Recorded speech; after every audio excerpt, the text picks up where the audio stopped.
In this video I'm going to show you how you merge tracks in Garageband for iPad. In Garageband for iPad you can merge multiple tracks into one to simplify your project and free up additional tracks for more recordings. Remember, you can use up to 36 tracks in Garageband, so this is a really useful skill to be able to have if you've got larger projects.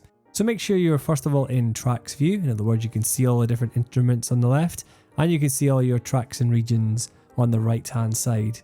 You click on the track button, which is usually the icon of the instrument, and then you can go over to merge.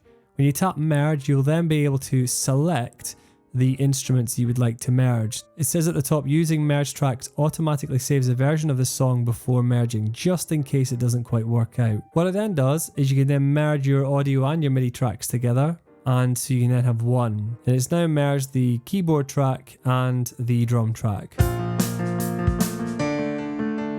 If you don't want to do that, just click undo and it will then unmerge your tracks. With two merged tracks, you can also do as you have done before. You can edit them just as you would any other by tapping on the track and dragging from the end of the region to where you want it to end and where you want it to begin. And similarly, you can then double tap on there and you've got all of the other options here to cut, copy, delete, loop and split your track as well. So it's a really useful way to merge tracks together.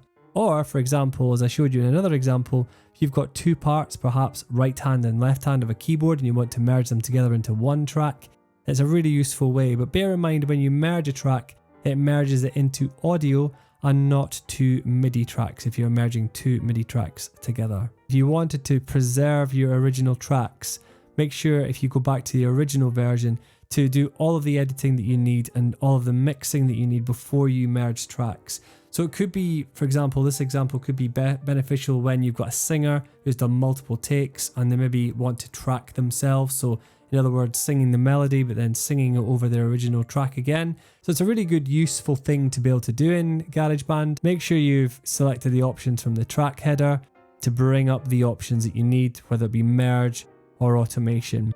That can sometimes be missed if you accidentally double tap on the region itself. Thanks very much for watching this video. I'll see you in the next one.